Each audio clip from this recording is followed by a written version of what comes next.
Well, hello everybody out there in Atlanta. This is Chris from HLX.com with another exciting episode of Topher's Log. It is time for our final wrap-up of Halloween Horror Nights 32. As of the recording of this video, it is not the final day of Halloween Horror Nights 32. I just happened to have the day off, so I am recording my final thoughts. We are close enough, there's about a week left of the event. We are close enough that I can finally finalize my lists and summarize my thoughts and all sorts of crazy stuff to close out this wacky year of Halloween Horror Nights 32. So let's get right into it. Try to keep this as brief as possible. It's been kind of a crazy year. There was, crowds have been kind of all over the place. Days that are usually busy, not been busy, and, busy days are actually quite light.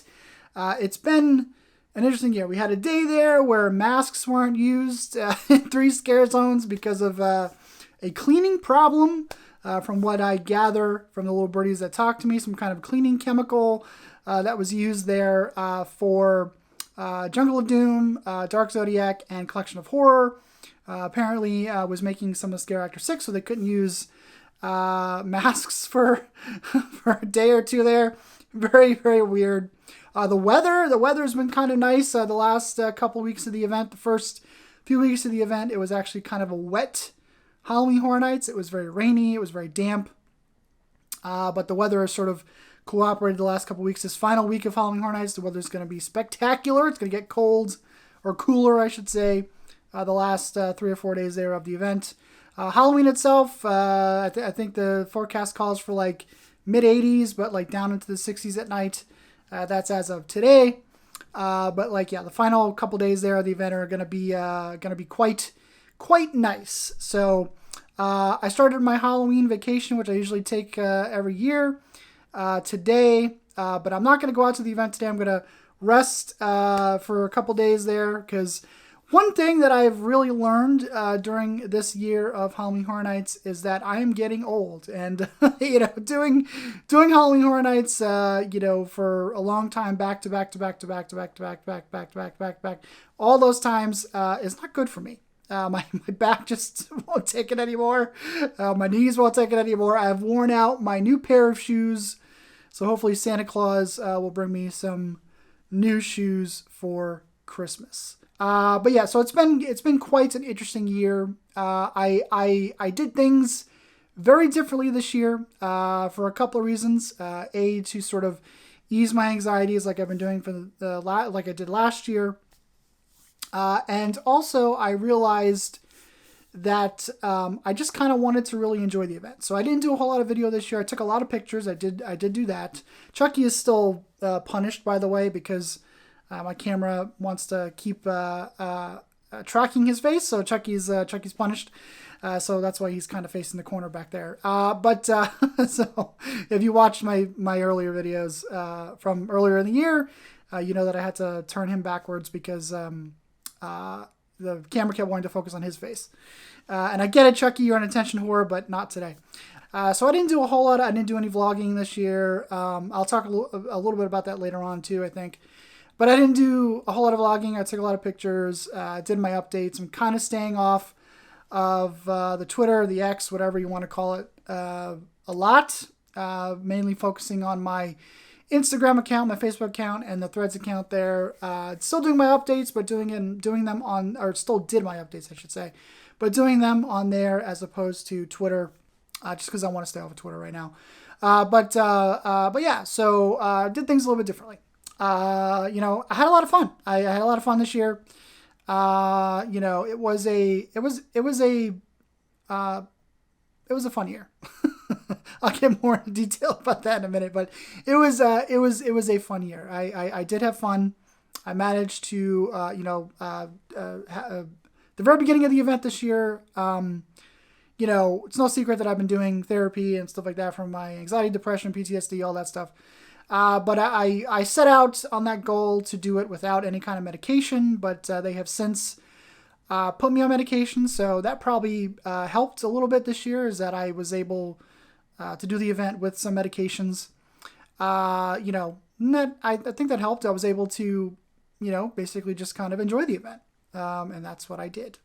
still keeping mind on, my duties here at HHN Legacy, trying to observe, take in, all sorts of things. My totally non-controversial rankings for this year. I went in with, the things sort of changed at the end there. There's a little bit of a shakeup at the top and the bottom of the list, but, it is what it is. I just wanted to soak everything in. That was kind of the goal, and I think I succeeded. I don't know why, people always obsess over like house counts. How many times did you go through the house? And blah, blah, blah. I stopped doing that a long time ago. I think it's stupid. I can tell you that the houses that I went through the most this year were Exorcist, Monsters, Chucky, Twisted Origins. What else? Dueling Dragons. Those were kind of the ones that I did the most. Oh, and Blood Moon. So Exorcist, Blood Moon, Chucky, Monsters, and Dueling Dragons. Those were the ones that I did the most, and Twisted Origins as well. But like that one was kind of, I did that one the most, but that, it's all the way in the back, and that walk and all that stuff, especially because I usually started my night with Monsters pretty much every night. There were a couple exceptions there where I would start with Twisted Origins, but most of the time I started my night with Monsters. And usually finished with The Exorcist and or Blood Moon, and I did them a lot. I went to the event a lot. I did take off some days here and there, something that I didn't do in the past, like today, for example, just to kind of relax and ease my mind and, rest my back, all that stuff. This final week of the event, probably will do the same. Today is one example. I probably will not go on Wednesday. But I will go Thursday, Friday, and Saturday. I will definitely be there the last night of the event. Yeah, so let's talk a little bit about the overall event itself. I think this year was fine. I think the overall sort of event cohesion that they went with this year with Dr. Oddfellow and how he ties into the event, all that stuff, I thought that was a plus for the year. I still think that last year was a stronger year overall, especially when it comes to houses and scare zones. This year, for the most part, everything was fine. I thought the event was just fine. I didn't think that there was any real kind of blowout sort of, oh my God, rah, rah, this is so cool, except for the Oddfellow stuff. I think the cohesion, the story that they gave Oddfellow this year is a good leaping point for Oddfellow in the future. It wouldn't surprise me if we see more of Oddfellow in the near future to sort of explore more of his backstory, especially when it comes to Jack the Clown, how that stuff really kind of ties in at the end there. Speaking of my updated version of, not updated, but the new version, the new lore of Oddfellow for Into the Fog, that should be up sometime today, as I do this video sometime today. That's finished. It's in the can. I just wanted to shoot this video first and sort of wrap up Halloween Horror Nights 32. But yeah, so the cohesion, I think, was the best part of the year for me. For the most part, like I said, the houses, I thought last year's houses were better. I thought it was a much stronger collection of houses last year than this year. Not that the houses this year were bad. I think that for the majority, the houses were okay. They were acceptable. They were fun. At the very least, they were fun. And that's all I can ask for houses out of Halloween Horror Nights, is that they are at least fun. So yeah. But I still, for the most part, I do think that the houses last year were stronger. Especially the scare zones. I think the scare zones were stronger last year.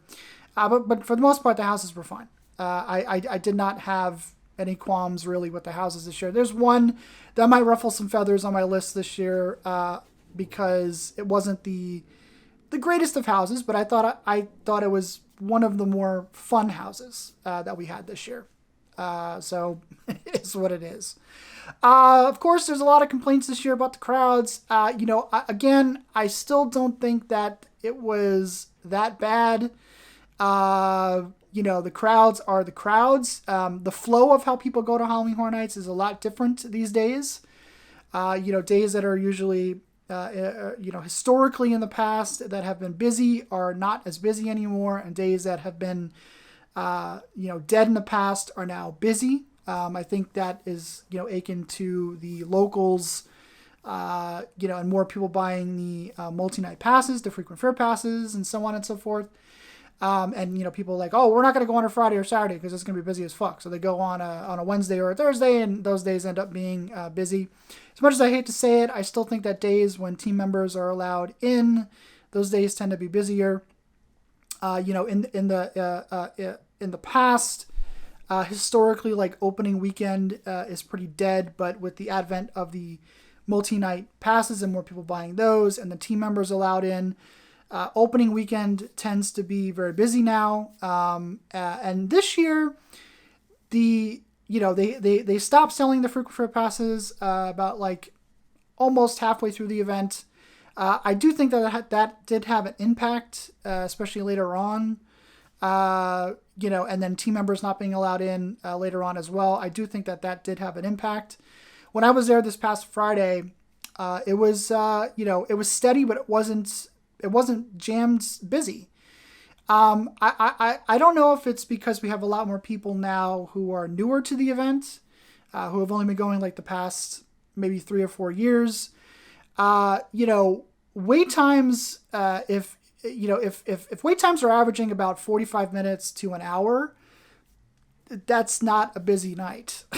That's that at Halloween Horror Nights. That's kind of an average, steady night for Halloween Horror Nights. So if you see if most of the houses are running between 45, 55, even 60 minutes on average for a good chunk of the event on that particular night, that's not really that busy of a night. The major IPs, Stranger Things, of course, that consistently had the longest wait time at the event, followed by Last of Us, and then even Chucky. Like those houses kind of had the longer wait times. Stranger Things, I saw that get up to as far as 130 minutes. But that's still not, even when Stranger Things was here for the first year, that house was consistently at like a 2-hour wait or a 3-hour wait or what have you. When I was there on Friday, which wasn't that busy of a night, the wait time, the longest I saw it go up was 90. So, and the lowest was 45. Not super bad. I mean, I think more people are lingering in the streets these days. More people are getting food, more people are getting drinks and stuff like that. So I think that there's, and lingering in the scare zones. I think that sort of gives a little bit of a false impression of, how busy a night could be. When, like I said, wait times were kind of not bad, for the most part. There were some days, of course, that were very busy. I think like I said before, earlier, when the event started this year, I think that those were worse days than, towards the end of the event there. But I still didn't find it that bad. I do find it hilarious that, people who are like, oh my God, this is a 50-minute wait for a house. 5 or 6 out of the 10 houses are at a 50-minute wait, and people are like, oh my God, it's so busy. No, that's kind of an average, steady night for Halloween Horror Nights. And I expect Stranger Things to be 90 minutes or 100 minutes, just because that's the big IP draw for this year. And historically, Stranger Things has been very busy. So, I don't find anything super out of the ordinary when Stranger Things has a wait time of 90 minutes, or even 100 minutes. That's kind of, on a busier night, like a Saturday, for example. That's just kind of par for the course for Halloween Horror Nights. So it is what it is. The only real odd thing I saw about line management this year was the whiplash of, 1 minute, it was very prominent over in the front. So for example, Dueling Dragons, I saw consistently would have a 45-minute wait, and Yeti would have a 60-minute wait, and then within 5 minutes, Dueling Dragons would go from 45 to 80. And then like 5 minutes later would go from 80 to like 50. Like, I don't quite know what they were doing for line management this year, but I did see those swings within like a span of like 5 or 10 minutes. And it was that was weird. Now the last 2 years I did have Express. So I haven't been doing my normal sort of due diligence when it comes to, actual line management. So I don't know. I don't know what the cause was for that. Now, because I have had Express the last couple of years, I did notice some of the backups with the Express passes. I thought I would have more trouble in things like Stranger Things or Last of Us, but the ones that were kind of the weirdest were over there for Darkest Steel and Chucky. Chucky was by far the worst, especially at the beginning of the event when it came to the Express. They did get their act together towards the end of the event, the middle and the end of the event, and I didn't really have any of the major issues that I had at the beginning with Chucky's Express line. So they did kind of get their act together then. But yeah, so I don't know. Like people like when they cry about the crowds. I really still didn't see anything that was super bad. But then again, I avoided Saturdays. I didn't go on any Saturdays.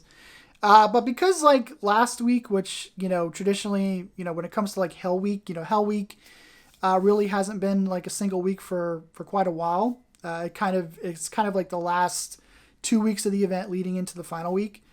This past week leading into the week of Halloween, wasn't that bad.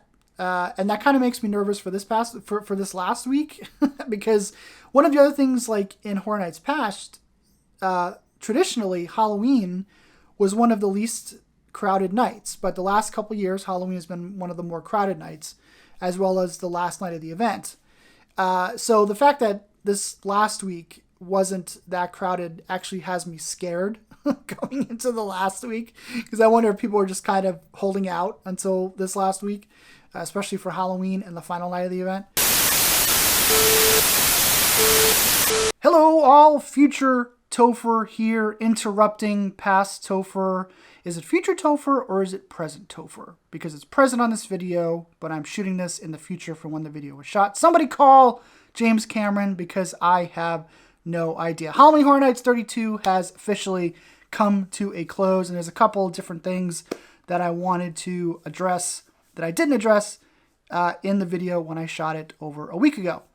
First and foremost, the crowds that I had alluded to in this video. The final week of Halloween Horror Nights 32 was actually very dead. There was not a whole lot of people there. Halloween itself was probably the quietest Halloween that we've seen maybe since 2014. And the final night of the event itself was actually very dead. The final 3 nights really, but specifically the final 2 nights of Halloween Horror Nights 32 were very dead. The Friday especially, there was nobody there. You could have done, as many house runs as you wanted to on that Friday without having any issues. Saturday was a little bit busier, but it was still very, very dead. I think the last 2 nights, they allowed team members to come into the event without their whole rigmarole that they put into place earlier in the year for team members to actually attend. So I think that might have ticked up the crowds a little bit on the final night, but the final night was still very dead. So very surprised that the final week was very, very dead. I did want to make mention of 2 things that I didn't talk about in this final video. The Megan Horde and the Death Eaters over there in Diagon Alley. I didn't really seek out either or, so I just didn't really care as much. I mean, we've seen the Death Eaters before. They're just in Diagon Alley, and I didn't really care about the Megan Horde. But more power to those performers. They did a bang-up job. Congratulations to them. And here I was thinking that the Chucky food booth over there was going to be the biggest problem in terms of crowds. It was a problem, but it was not as bad as the Megan Horde when they performed over there next to the Chucky booth. That was kind of a nightmare. But it is what it is. So also I wanted to make mention, Vam69 Summer of Blood won Scare Zone of the Year, and Yeti Campground Kills won House of the Year. So keep that in mind when I do my final House and Scare Zone rankings. So I think that's it. Officially, we're going to move on. Hopefully I do not get inundated by Christmas. I'm going to send you back to past Topher, or is it present Topher? Somebody call James Cameron. I have no idea. But anyway, no, stop that. No.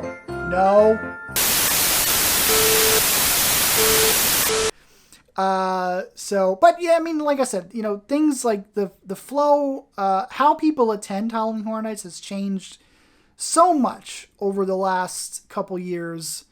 That I'm not surprised at some of the way things are going. I know that Halloween Horror Nights Hollywood had a much more crowded time of it this year. Things were kind of weird and wacky over there.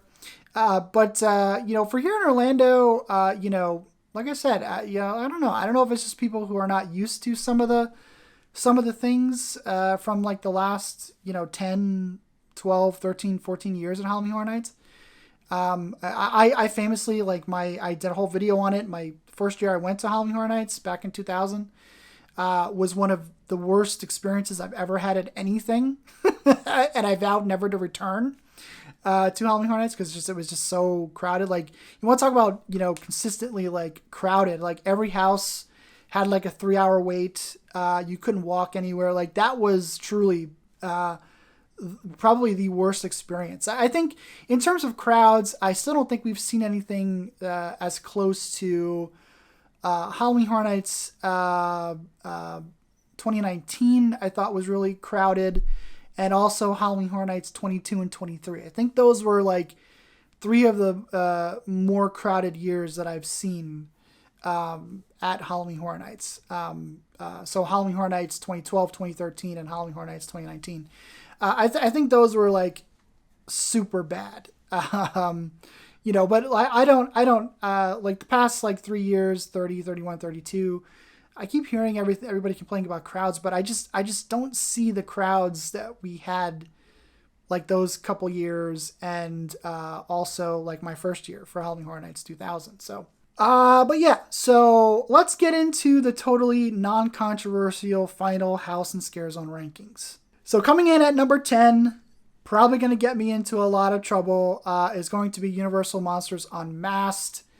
I know people love this house, but this is still, for me, probably my least favorite Universal Monsters house that they've done so far.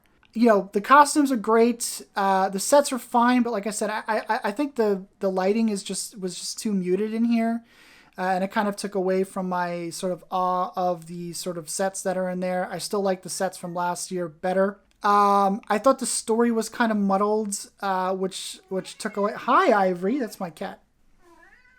Ivory. Trying to do a video. But yeah, so I'm not saying this house is bad. I'm not saying that, this is one of the worst houses of all time or anything like that. I just think that it did not achieve what I wanted it to achieve. I did like the costumes. I like the Invisible Man. I thought the scares were kind of few and far between. I think there was too much Phantom of the Opera in here. There was just a lot of dead space, especially a lot of the Phantom of the Opera stuff. There was just not a whole lot going on in there. It's fine, but it's fine for what it was. But it was not a house that I was totally enamored with, and I say that with the most painful of hearts, because like I said in the video midway through, and I've said ad nauseum, I love the Universal Monsters. I love when Universal uses them. I don't think they use them enough. I love this run that we're on, but this is definitely my least favorite of all the ones so far. Sorry, I know people love this house, and I'm probably going to get filleted for this, but it is what it is. It's my list. And like I said, it's one of the houses that I did the most. I did monsters pretty much every night that I was at the event. It was the first house I did every night when I was at the event. So it's not like I didn't enjoy the house. I did enjoy the house. It just was not, it did not achieve what I wanted it to achieve. It is what it is. So coming in at number 10, Universal Monsters Unmasked. Coming in at number 9 is going to be The Last of Us. I like this house quite a bit. I think that The sets are great. The clickers are great. I still cannot get the taste of The Walking Dead out of my mouth whenever I go through this house, which I think bumps it down a little bit. But it is a good house. The sets are great. I love that final gauntlet with the clickers. I think, like I said before, what separates The Last of Us from me from like something like The Walking Dead is that it's a scarier house. I think the scares work a lot better in this house. The costumes are great. The scare actors are great in here, but it still just kind of reminds me of The Walking Dead. So, it kind of gets docked on that as well. But I had a lot of fun in this house. It's also a little bit forgettable because I think like The Walking Dead, I think it kind of suffers from a lot being the same and a lot, just sort of that gray tone palette that's in there. I think it kind of docks it a little bit there and makes it a little bit forgettable for me. But still, I had fun with the house. Hi, Ivory. Ivory, the people. Well, she's all fed, so sorry about that. But yeah, so what were we talking about? The Last of Us. So The Last of Us, like I said, had fun with it, but it's still, I just cannot get the taste of The Walking Dead out of my mouth, but still had fun with it. One of the more controversial picks on my list, coming in at number 8, is going to be Chucky Ultimate Kill Count. Look, Chucky is not the best put together house that Halloween Horror Nights has ever done.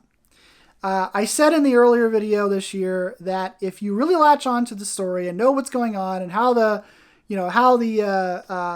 house is actually put together, then you might have a much more enjoyable experience walking through this house than probably most people.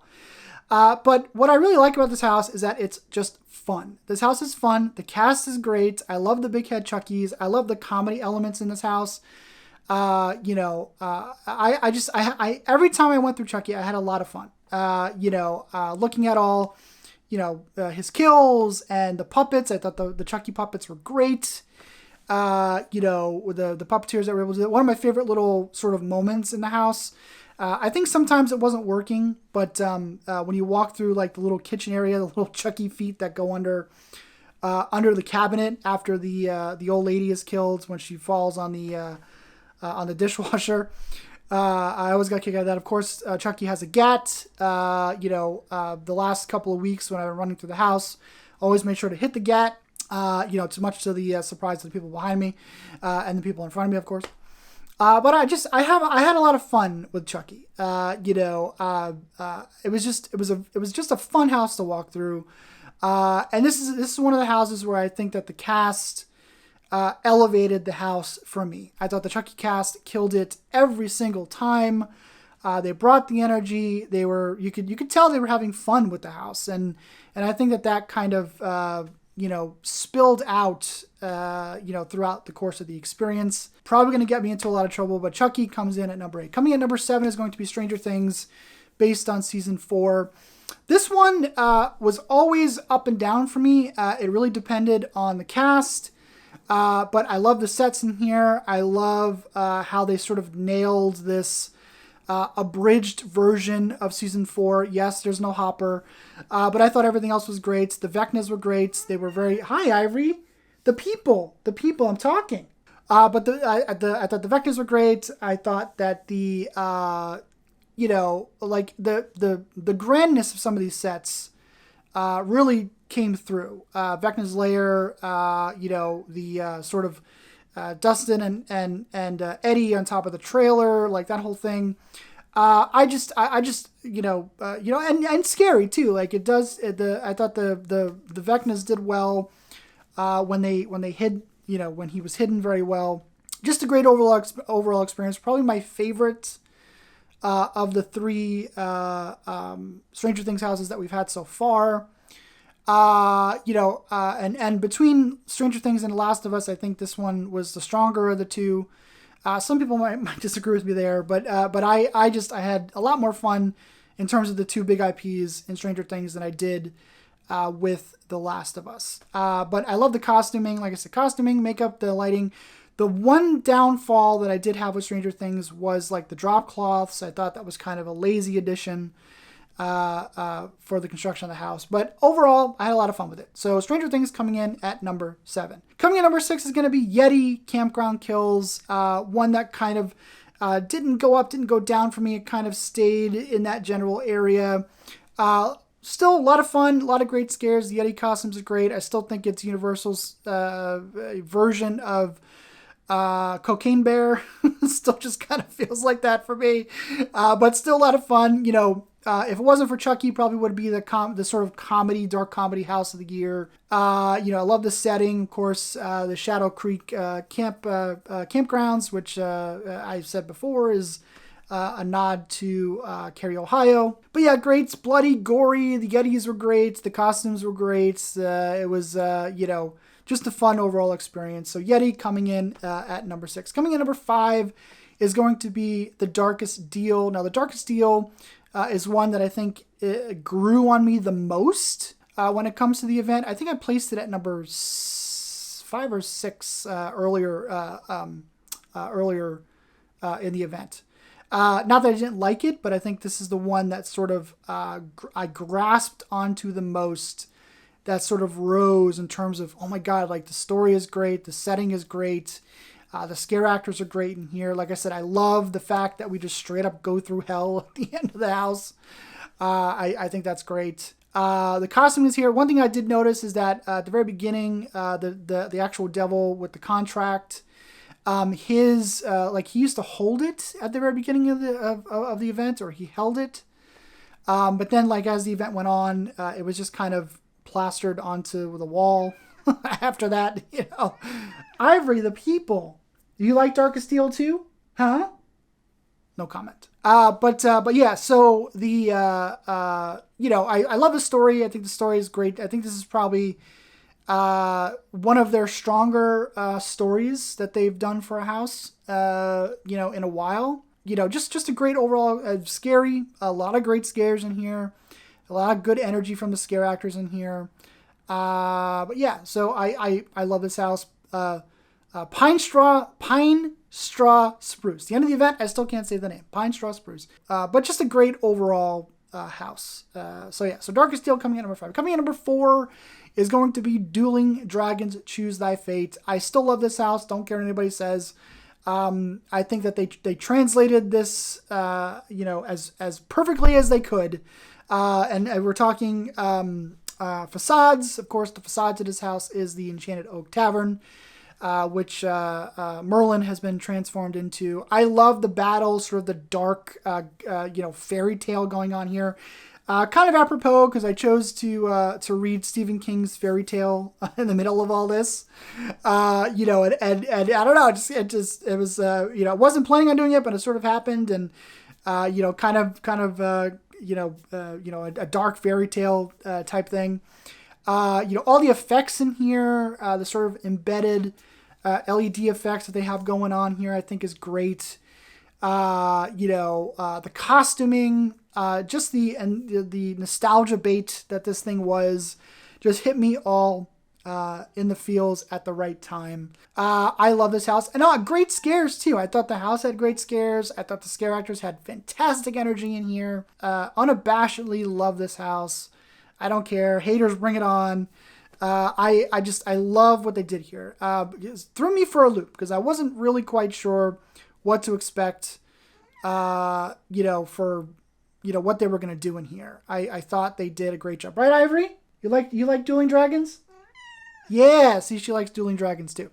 But yeah, so I love this house. Everything from the sets to the costuming to the scares, I thought was fantastic. I always, every time I would walk through this, I would just be like, oh my God, how did they pull this off? Like, how did they pull this house off? Like, I never would have thought in a million years they would have pulled it off, but they did for me. So coming in number 4, Dueling Dragons Choose Thy Fate. Coming in number 3, probably the biggest, aside from Chucky, the other biggest change on the list is going to be Dr. Oddfellow's Twisted Origins. Now, at the beginning of the event, I had this at number 1. I still love this house unabashedly, but I thought that some of the intensity was kind of lost over the course of the run. Still a fantastic house. I love all the Easter eggs. I love Dr. Oddfellow. I love the Jack references. I love all that stuff. Great scares in here. Great costuming. Great sets. Probably one of the best sets for a sprung tent that we've had in a long time. All the sets. I still love this house. But I thought the two that are above it were just able to maintain their intensity throughout the course of the run. So Oddfellow kind of got knocked down a little bit, but still fantastic house. The top three houses are really I love these houses. So it was hard, but I had to dock Oddfellow a little bit for not being able to maintain its intensity throughout the run, but still fantastic house. I love the facade to this. The sort of the circus tent. Kind of evokes images of killer clowns from outer space. But yeah, it's still a great house. I just thought that the intensity was sort of knocked down a little bit. So coming in at number 2, Blood Moon Dark Offerings. Great house. This is probably one of the most elaborate sets for a house this year. The lighting is great. The setting is great. Creepy, atmospheric. Scare actors are great in here. Costumes are great in here. A lot of intensity. Red lighting. Like, everything about this house is just fantastic. A lot of great scares. This is one of the houses that I think I got scared in the most, especially early on in the event. I was definitely startled a lot in this house, and shocked me. This was probably the most shocking house for me in terms of, I didn't know what to expect going in. In fact, it was low on my hype list going in. But I thought, just fantastically put together. I love this house so much. I would like to see more. I want to see more of this Blood Moon thing going forward. It definitely has a Wicker Man vibe, going in. You have to expect to see Nicolas Cage with the bee cage around him and stuff like that. But I love this house. I think it's a great house. I think it was great settings. Everything about this house worked greatly. I have a way. The people. We got to give the people what they want. So coming in at number 1 is going to going in at number 1, of course, is going to be The Exorcist Believer. The most shocking for me. I would never in a million years going into this event would have told you that The Exorcist would have been my favorite house at the end of the run. This house ticks all the box for me. It's got the great sets. It's got the great costumes. It's got the great scares, the great atmosphere, the great vibe. The cast was great in here. I love the 2 little girls. As of the filming of this video, I still have not seen The Exorcist Believer, so I don't know what their names are. I can't remember what their names are. But they say at least one of the names when they're searching for the girls in the woods. I don't know. But I love this house. Cast was great. The costumes. I love how you kind of go in and out. Like I said, I haven't seen the movie, so I don't know what the actual movie storyline is. But going into in and out of the real world and into the dark worlds, whatever this was, I thought was fantastic. The demon creatures I thought were great. Little devil creatures and stuff like that. I love the room, how you get to, it's like the mirror room where you're, almost kind of in the upside down in a way. You go into the room where the actual exorcist is happening, and you've got the floor, everything's coming out of the floorboard, the lights and the fog and all that stuff. There's that one little scare where the 2 girls come at you at the same time from either side. That one usually got me every time. Those girls, the actresses who played those girls, or actors who played those girls, just great, phenomenal. I love this house. I'm shocked. I'm shocked at how much I love this house. And the fact that it is my number 1 house of the year, you would have, I would have thought you were crazy going into the year. I think this house, especially not not knowing or having seen the movie at the very beginning of the event. I said this before, I think was a good benefit for this.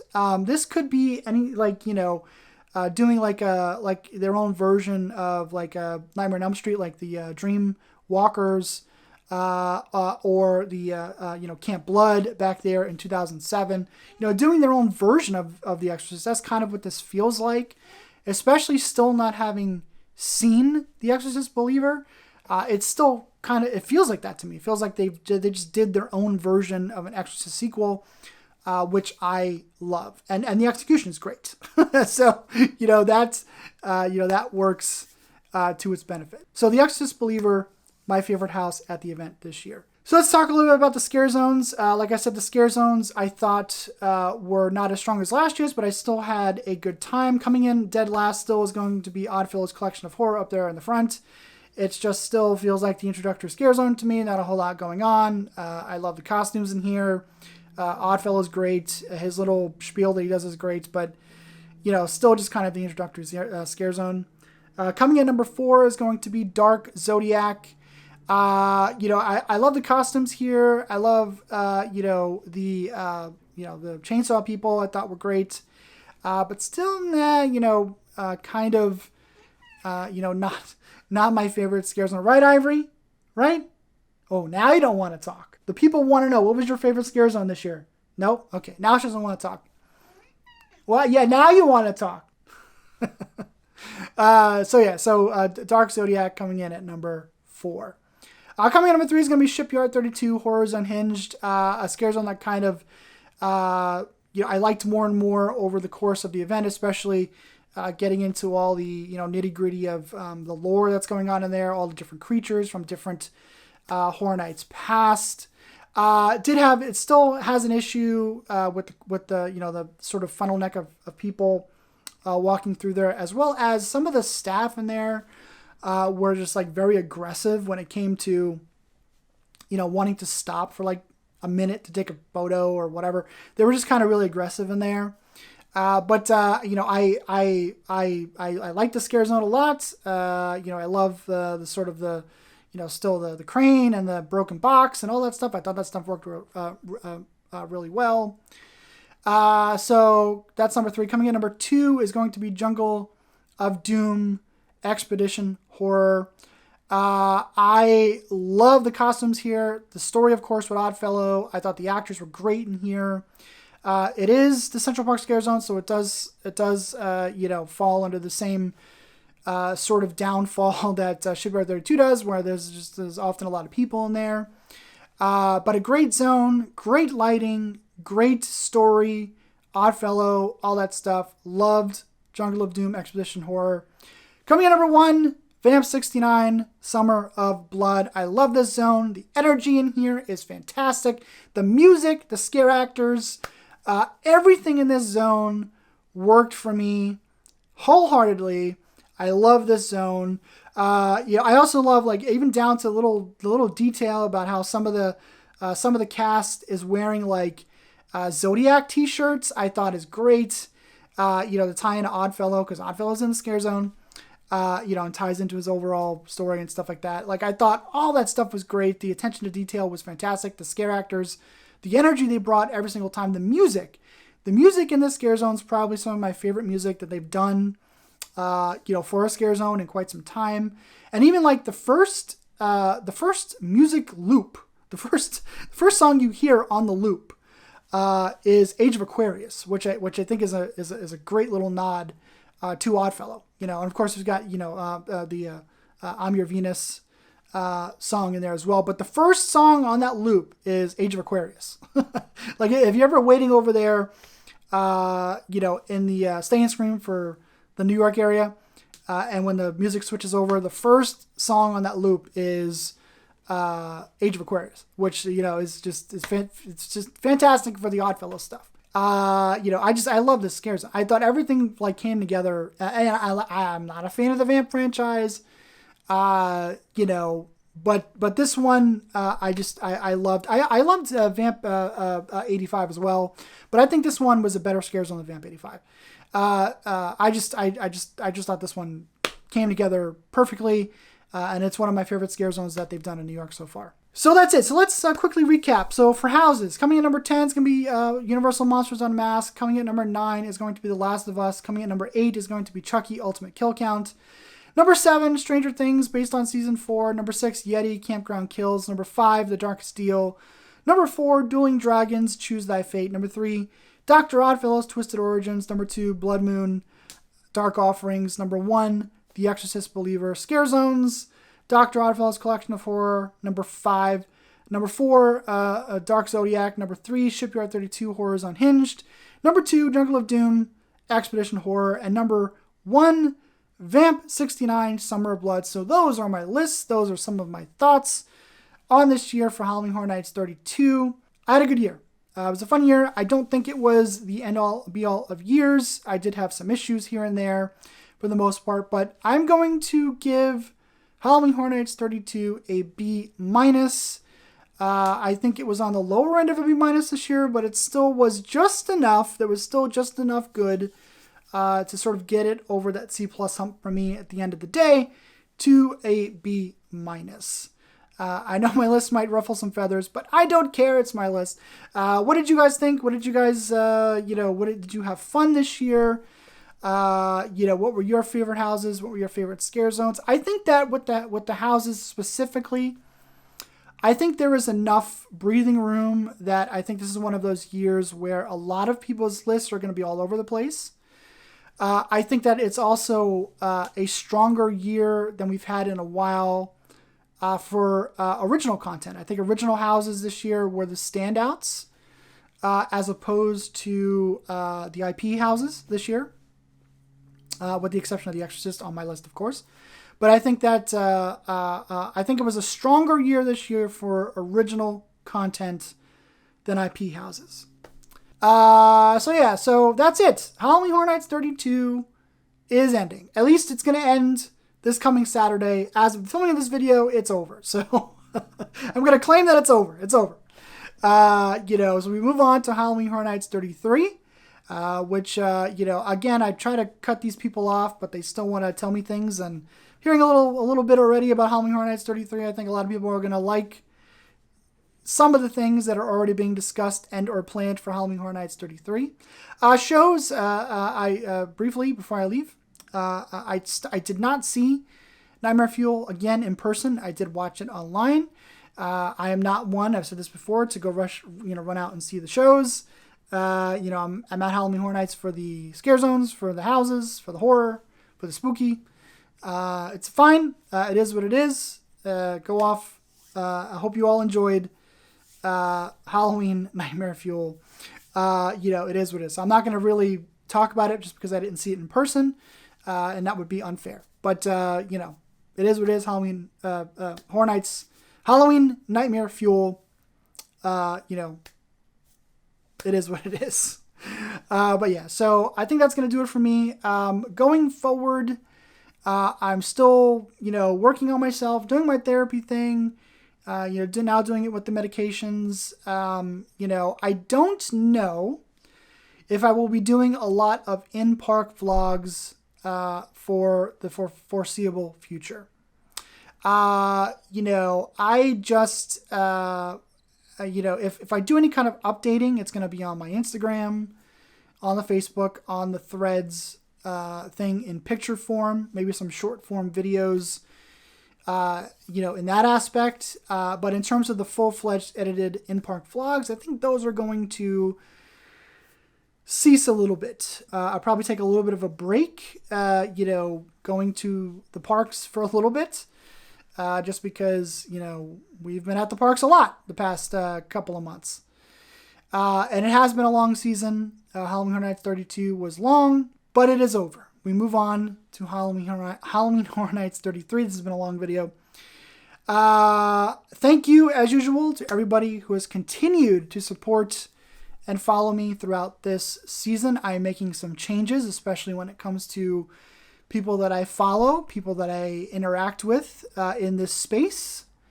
much to the chagrin of some of those people. But, in order for me to continue my mental health journey, I have to do it. So, it is what it is. But like I said before, thank you. Into the Fog will continue. I think I'm going to make that one of my main focuses going forward here is Into the Fog. Those things usually take me a long time. So if I want to continue doing those, I think I need to put my full forced effort into those, my undivided attention. And like I said, the new Oddfellow episode should be out. Should already be out by the time this video goes up. So there's that. But again, thank you. And that being said, that is going to do it for me this time, guys. Halloween Horror Nights 32 is in the books. Fun here. But we move on. Thanks for watching, and I will talk to you guys next time.